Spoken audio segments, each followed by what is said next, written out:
2026 is an amazing year to be a gamer because there are so many awesome titles that you can play right now. Whether you like FPS games, MOBAs, or even extraction shooters, we've got a little something for everybody. What's up, legends? My name is Bob, aka Super Bob, and I run a gaming channel on Twitch, YouTube, and Instagram called Life Changing Video Games. We've spent the last 2 years playtesting a bunch of different games that you guys recommended to me, most of which were requested in our Discord. And I love so many of the choices that you guys picked, so today we're going to go over the top 10 PC games to play in 2026. There will be some names that you would probably expect on a list like this, while others you've likely never heard of. So thanks for tuning in, and let me know if you agree with my list in the comments below. I'm genuinely curious, what are you playing? Also, even if you're on a budget, or maybe you're straight broke because inflation is crazy, don't worry, brother, breathe, I got you. Around half the games on this list are free to play. But enough chit-chatting, you came here for the list, so let's get into it. Starting off our list at number 10, Dragon Ball Gekishin Squdra.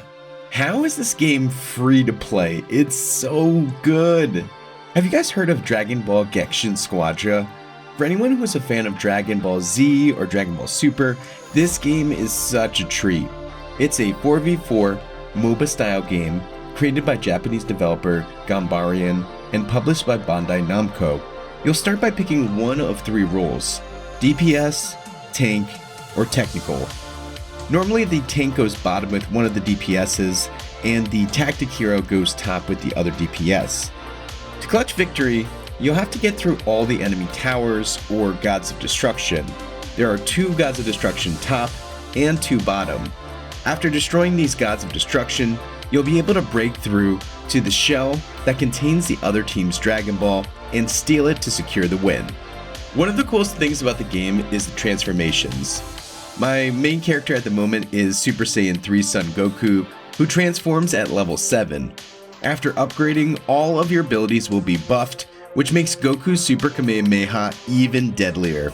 There are also bosses that appear at 2 minutes, 4 minutes, and 6 minutes. These bosses are Jackie Chung from Dragon Ball, Nappa from Dragon Ball Z, as well as Jacko the Patrolman from Dragon Ball Super, and Ribrianne. If your team is able to secure a triple boss KO, you'll be in a very good position to win the game. But there are so many good characters to choose from: Future Trunks, Perfect Cell, Ultimate Gohan, Frieza, and so many others. So what I want to know is, have you heard of this game, and will you be giving it a try? Coming in at number 9, Fallout New Vegas. If you're a gamer like me, you not only like to play video games, but like to watch shows that adapt the video games you play as well.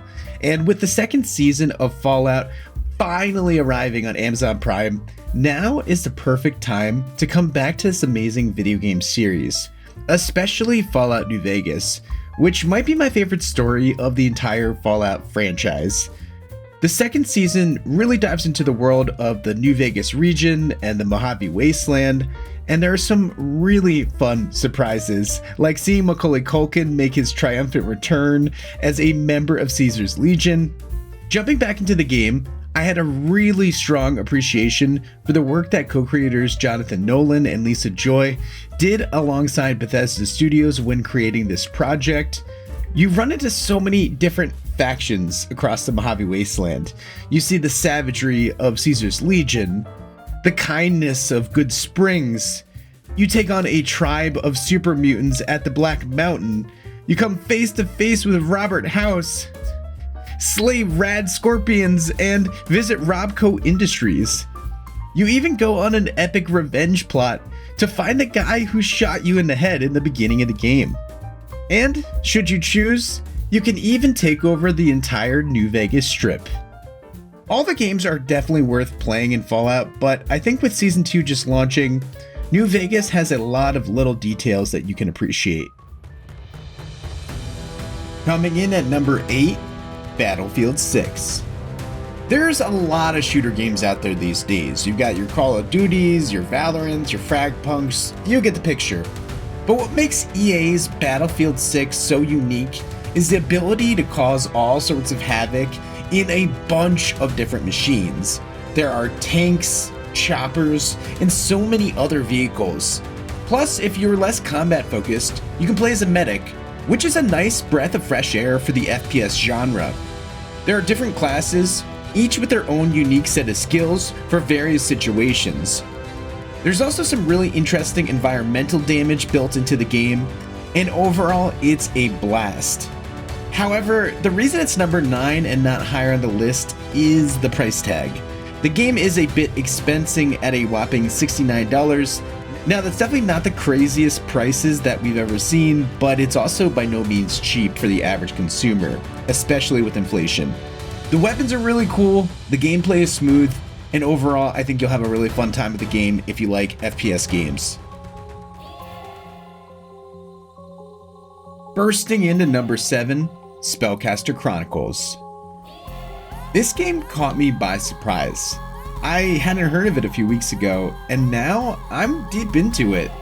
Spellcaster Chronicles is a free-to-play 3D action strategy game created by a French developer, Quantic Dream. The matches are 3v3, and man, are they epic. At the moment, there are 6 different spellcasters to choose from, each with their own unique advantages. My main champion is Swamp Witch, who is an aggressive player versus player hero that can absolutely eviscerate enemies in mere seconds. Your ultimate goal is to destroy the other team's 3 life towers, but to get there, you'll have to fight other players, as well as capture objectives, and look for chests that give you extra abilities. One of the coolest things about the game is summoning minions, especially the Titans, which can absolutely wreak havoc and swing a game. Part of what makes the game engaging is there's always something to do. You're either fighting players, pushing objectives, or attacking towers directly. Not only that, but you can totally customize both your minions and your spells in the deck builder menu. That level of customization really adds to the game. If you haven't given this game a try yet, I highly recommend it. Hacking into number 6, Cyberpunk 2077. When a lot of people hear the name Cyberpunk, they think about the debacle at the game's launch. There were issues with bugs, and the game was pretty demanding on computers at the time, so many users didn't have the hardware to keep up. However, the game has come leaps and bounds since then. It runs much smoother, and Night City is one of the coolest worlds in all of gaming.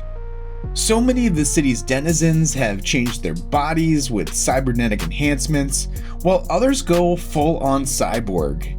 Not to mention it has a fantastic single-player story mode that you don't want to miss.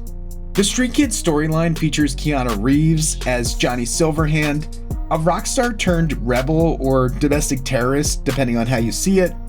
It's a wild future that feels like an episode of Black Mirror while still being a fun shoot 'em up, but it's so much more than that. You're going into people's memories using BDs or brain dances, you're hacking computers and different technologies, and separate from the main storyline, the side quests are honestly a lot of fun. Plus, there's even an expansion for the game called Phantom Liberty. Climbing into number 5, Peak. One of my favorite games is Peak. It's a super underrated indie survival climbing game, which was a collaboration between 2 independent game developers, Aggro Crab and Landfall Games. The story begins when your airplane crashes and you find yourself stranded on an island just like on the TV show Lost.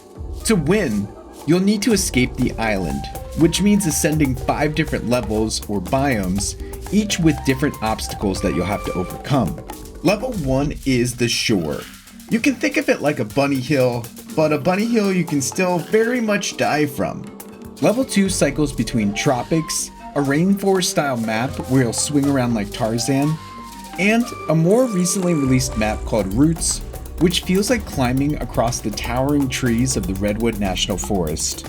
Level 3 is either Mesa, where you'll avoid the burning sun, along with active tornadoes and tumbleweeds, or Alpine, which presents the polar opposite set of problems.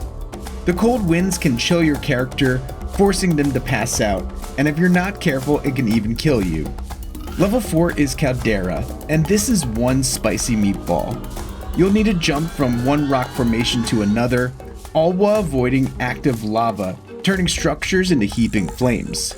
And if you complete level 4, you'll get a nice selection of loot for the final round. And man, you're gonna need it, because level 5 is making your way up an active volcano. Welcome to the Kiln.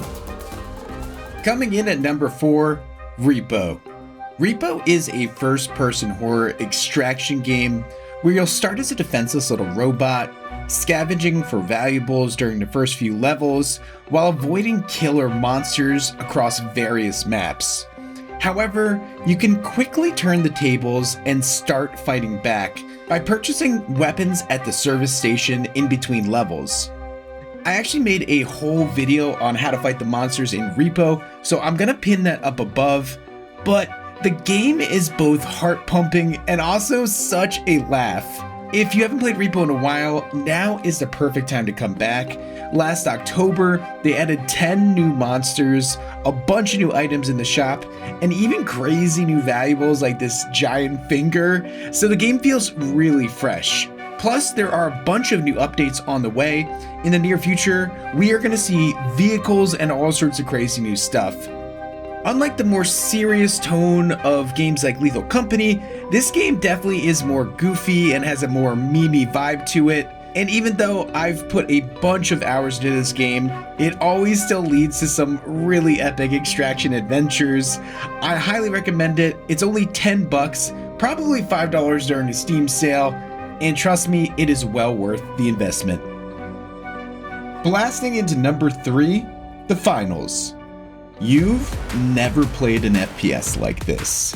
The Finals is a free-to-play, first-person shooter, but it's so much more than that. The main game mode is called Cash Out. You'll have a team of 3 players compete against 3 other teams. The 2 highest scoring teams will advance until the top 2 teams go head-to-head in the final round. The thing that makes this game so unique is the environmental destruction, as well as the gadgets and specializations. In the finals, your character is playing in a virtual reality arena, so you can do things you wouldn't normally be able to do in real life. Drop a dome shield to temporarily protect yourself and your allies. Dematerialize walls to get the drop on an opponent. Create a gateway or portal to quickly deposit a cash out. Not to mention, nearly every single pixel in this game is destructible, which means the map morphs over the course of the game. And it's this interaction between the destruction, the weapons, gadgets, and specializations that make this game so heart-pumping. And trust me, when you finally win your first tournament, you'll be smiling from ear to ear, feeling like you just won The Price is Right. A few seasons ago, I would have only told you about Cash Out, and that's it. But there's so many different game modes now. Point Break, TDM, Power Shift, as well as some of the most amazing limited time events like Super Cash Ball and my personal favorite, Heavy Hitters. And unlike a few seasons ago, where the rewards were pre-selected, now each season you'll be able to pick your rewards, which is such a good quality of life update for players. I wanted the Emerald AKM skin since like season 3, and now I can finally get it. If you're looking for one of the most underrated FPS games of all time, give this game a try. Breaking into number 2, we have Marvel Rivals. We've just entered season 7 of Marvel Rivals, and to me, the game feels more complete than it's ever been.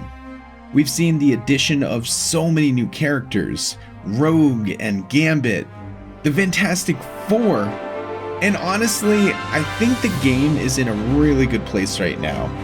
For the first few seasons, people complained about the flyers, and we have now multiple tanks to deal with them, along with new DPS options.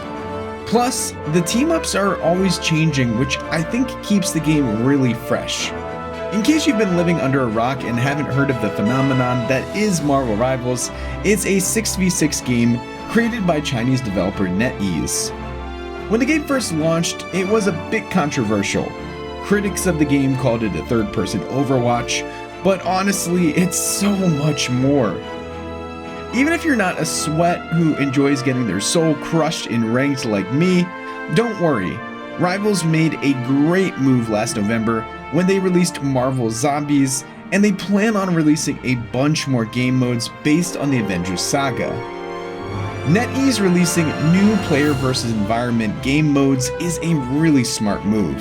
I could see an entire demographic of players that just want to do this. Not everyone is a super sweaty PvP, which is why we've seen the rise of so many new co-op or cooperative games. Plus, with such iconic heroes, there is a really deep well of comic book lore to draw from. And you know what? I'm here for it. And finally, coming in at number 1, Arc Raiders. How could the top PC game of 2026 not be Arc Raiders? You can buy this title for $40, and it's unlike anything else on the market, being a PvPvE game, which means you'll not only have to deal with killer robots shooting lasers at you, from which you're trying to extract that sweet goop, but also you'll have to be wary of other players who can stab you in the back or rat you at any moment. There is a reason this game has been a global phenomenon and has the active player base that it does. Arc Raiders is a third-person shooter extraction game created by Swedish developer Embark Studios. They're a new game studio that is made up of devs that previously worked on games like Battlefield and Titanfall 2, and their first game was The Finals. And with the newest update, Flashpoint, just launching, we've got a bunch of new mechs entering topside. Most feared among them probably being the Vaporizer, who flies around like a rocketeer, but shoots lasers like the Queen. You can also now feed Scrappy food, and he'll scrounge up extra rare items for you. So for many of you that have been fighting the Matriarch and the Queen for a couple of months now and feel like the game is getting stale, don't worry. The devs at Embark have a whole lot more they're cooking up. I can't wait to see what they do with some of the new mechs, and honestly the game is getting pretty crazy. Well guys, those are my picks. How did I do? Do you agree with my list, or was I dead wrong? Let me know either way in the comments below. If you enjoyed this video, make sure to leave a like so more people see it, and subscribe for more life-changing video games. I'm looking forward to trying a bunch of new games this year, specifically Marathon and Crimson Desert. There are so many different games I could have added to this list, but these are the ones that really caught my eye. Alright guys, well that's gonna be it for me. Thanks for watching, and I'll catch you guys on the next one.